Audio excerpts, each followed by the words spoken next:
You never really needed that cabin anyway. It's wasted on you, my sister sneered once, laughing like it was the punchline of some eternal family joke. Her words had echoed for months, lodged in the corners of my mind like splinters. But when I saw the videos, when I realized the truth, their laughter wasn't harmless, it was invasion. Betrayal. Hi everyone. My name is Claire. I'm 29. And if you think family wounds heal with time, wait until they salt them while you're lying in a hospital bed. What do you call it when the people who gave you your name treat it like a doormat?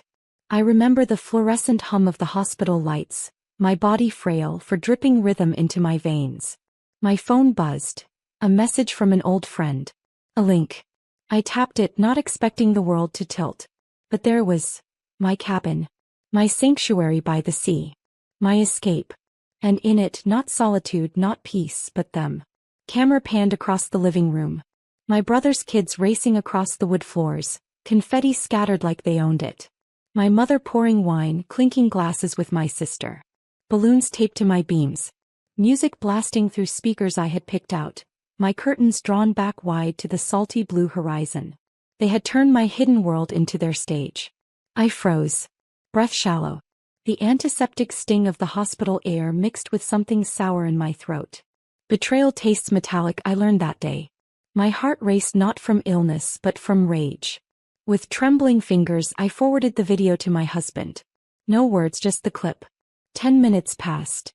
Then 20. My pulse counted each second, my body wired to the silence.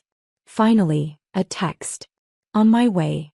I pictured him driving, jaw set, eyes dark. My safe place violated. But he would be the one to walk into that laughter and turn it into silence. An hour later, the cabin door creaked open on the video's final frame. My husband stepped inside, shadows bending around him. The music cut mid-beat. Their voices faltered, glasses stilled in midair. The celebration froze like glass about to shatter. And for the first time in weeks I breathed. The first sound wasn't his voice. It was the scrape of his shoes against the wooden floor, steady, deliberate, like each step was meant to echo. I imagined the scene through my friend's shaky camera. My husband framed against the door, sea wind curling in behind him. He didn't shout. He didn't need to. His silence was thunder. My sister's laugh faltered first. She clutched her glass like it might protect her, but her eyes darted to my father. My mother, always the actress, tried to plaster on a smile. "Oh, you're here," she said as if he'd been invited. He didn't answer. He just held up his phone, screen glowing with the same video I had sent. The sound of their laughter replayed into the room, a mirror they couldn't look away from. My father's jaw tightened. "Claire wouldn't mind," he muttered, but the lie cracked in the air before it reached the walls. "Claire," my husband said, his voice low but sharp, "is in the hospital." The room stiffened. Balloons swayed in the draft, absurd decorations in a house not theirs. The children's laughter, once loud, had vanished into whispers.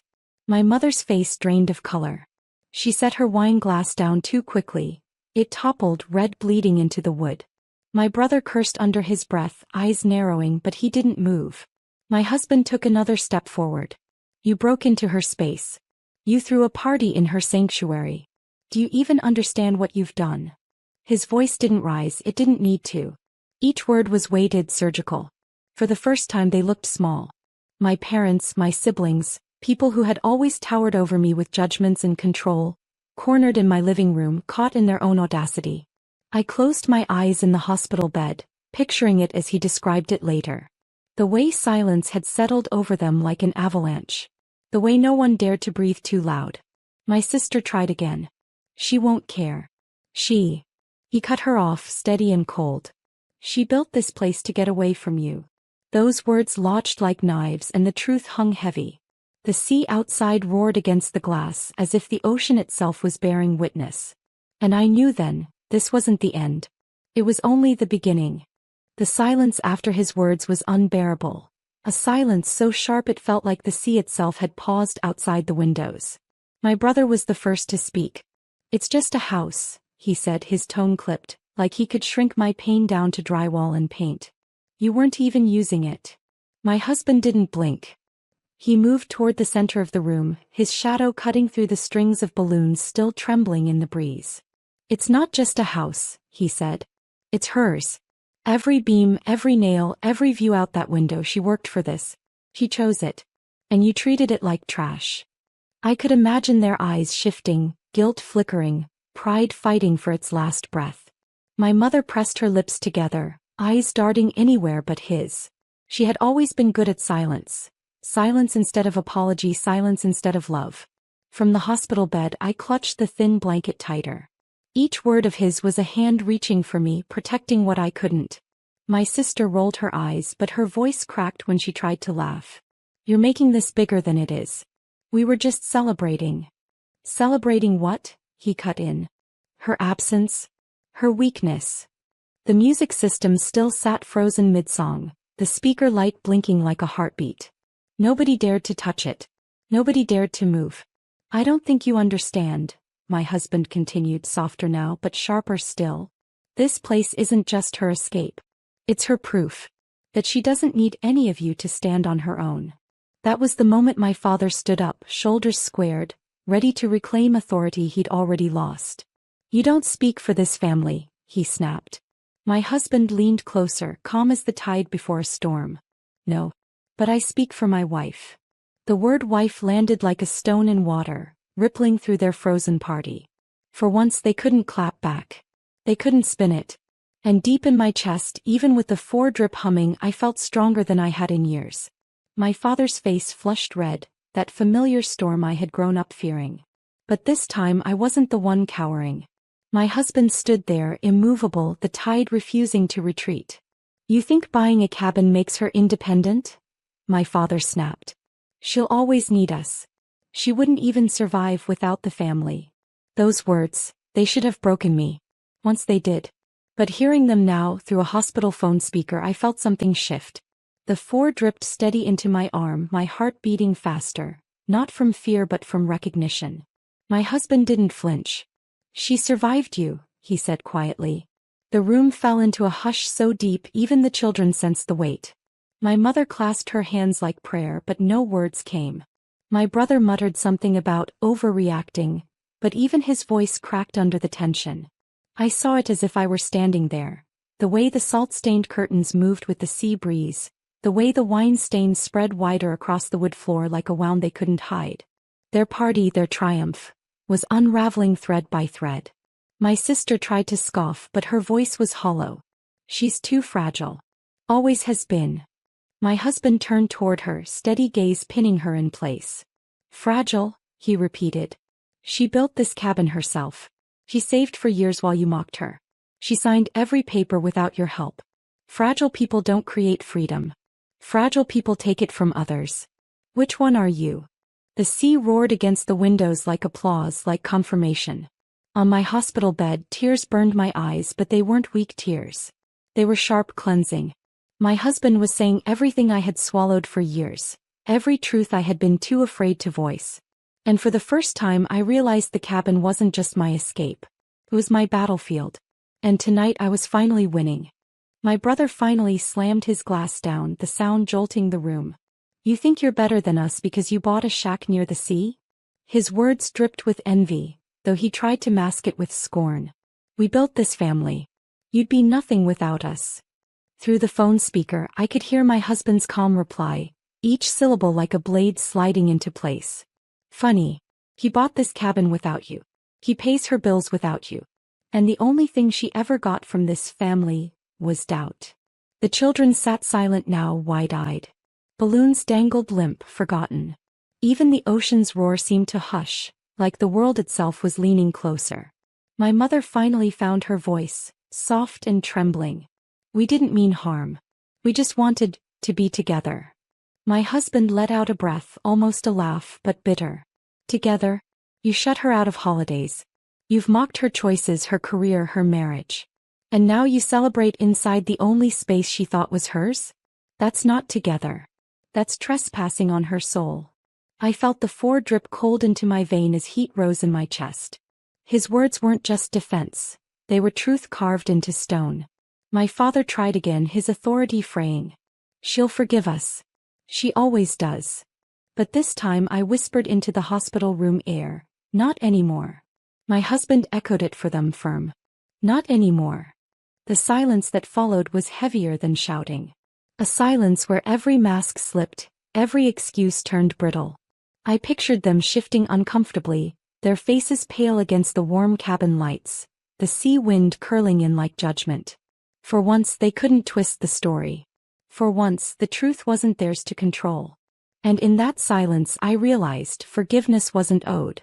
It was mine to give or withhold. Tonight I withheld. My sister's voice cut through the silence, sharper than the sea wind outside. She doesn't even like this place, she said quickly, desperation leaking through.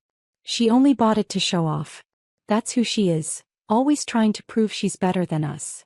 The accusation hit me like a stone, but instead of breaking, it burned. My husband's reply was instant, his voice steady as granite. If she wanted to show off, she would have invited you here. He didn't. She kept it secret because peace was something she couldn't trust you with. The room must have stilled again, the truth settling heavier than the ocean fog. My brother tried to step in, his pride flaring. She's selfish. We've supported her for years. My husband didn't let him finish. Support? You mean control? You mean ridicule? Every step she's taken forward, you tried to drag her back. I pressed my palm against the thin hospital blanket, nails biting into the fabric. Every word struck with precision, cutting through layers of history that had weighed me down. Finally my mother broke, her voice trembling like glass about to shatter. We didn't want her to leave us behind. There it was, the truth under all the mockery and trespassing. Not love. Not care. Fear. Fear that I could build something without them, fear that I could exist whole without their approval. My husband's reply was soft, almost kind, but unyielding. She didn't leave you behind. You left her the moment you chose pride over love. The sea outside pounded louder, a rhythm that matched my pulse. In that moment I realized their party wasn't about joy. It was about control slipping through their fingers. They weren't celebrating me. They were mocking the life I'd dared to build without them. And now with every word their excuses fractured. Their masks were cracking wide open and nothing could hide the truth anymore. My father's voice rose again, brittle but forceful, the last weapon he knew. This is still family. Blood matters more than walls and wood. You can't erase us with a piece of property. But the words sounded hollow even to him. My husband's expression didn't change. Blood doesn't give you the right to wound her, he said. Love does. And you've never shown her that. The truth sat there, bare and undeniable. My sister crossed her arms, though her hands trembled. You think this marriage makes her untouchable? She'll come crawling back. She always does. I felt my breath hitch in the hospital bed. How easily they reduced me, how confidently they counted on my silence. And then my husband said what I'd never had the strength to voice. She's not crawling back. She's standing up. And when she leaves you behind this time, it will be permanent. My mother's eyes welled, but the tears weren't for me. They were for the slipping grasp of control, the realization that their narrative was collapsing. The cabin stood in silence with them, walls holding memory and defiance. Balloons sagged, the wine stain spreading wider like evidence. What had started as their celebration had curdled into their exposure. I imagined the look on their faces when my husband reached for the front door, hand on the knob. His words cut the night before he stepped out. Enjoy the sea air one last time. You won't be welcome here again. The slam of the door echoed all the way to my hospital bed. I could almost hear the sea rush in behind him, reclaiming what was mine. And in that moment I understood. They hadn't just been uninvited from my cabin. They had been uninvited from my life. The reckoning wasn't loud. Didn't need to be. It was silence, heavy and permanent. The morning after, the hospital felt different. The light through the blinds was softer, less cruel. My phone buzzed, messages piling in. My family desperate, scrambling to rewrite the story. We didn't mean it that way. It was just one night. Don't let him turn you against us. Every text dripped with the same poison. Excuses disguised as apologies, fear masquerading as love. I set the phone down and listened to the steady beep of the monitor. For the first time, the rhythm didn't sound like a countdown. It sounded like renewal. A week later, I returned to the cabin. The air smelled of salt and pine, the sea rolling steady against the rocks. The wine stain still marked the wood, faint now but visible, a scar like me. I didn't scrub it out. I left it there, a reminder. They never came back. They couldn't. My husband made sure of it with locks changed, cameras installed, boundaries written not just in walls but in truth. And I made sure of it with silence. Because silence, I learned, is not weakness. It is power when chosen. I didn't scream. I didn't fight. I simply stopped answering. Word spread quickly. Invitations they once flaunted began to dry up. Neighbors whispered about the party at the cabin that ended with shame. My sister's laughter turned brittle in public. My father's certainty fractured into silence. They had tried to claim my sanctuary, but instead they exposed their emptiness. And I didn't need revenge served with fire. I only needed them to sit in the cold of their own choices. On the porch, I watched the horizon turn gold. My husband handed me a mug of coffee, his hand brushing mine, steady, grounding. The world was quiet except for the sea, and in that quiet I felt whole. This wasn't just a cabin anymore. It was proof that I could build something untouchable, something mine. And in the end, justice didn't come from breaking them. It came from refusing to let them break me again. I sipped the coffee, sunlight warm on my face.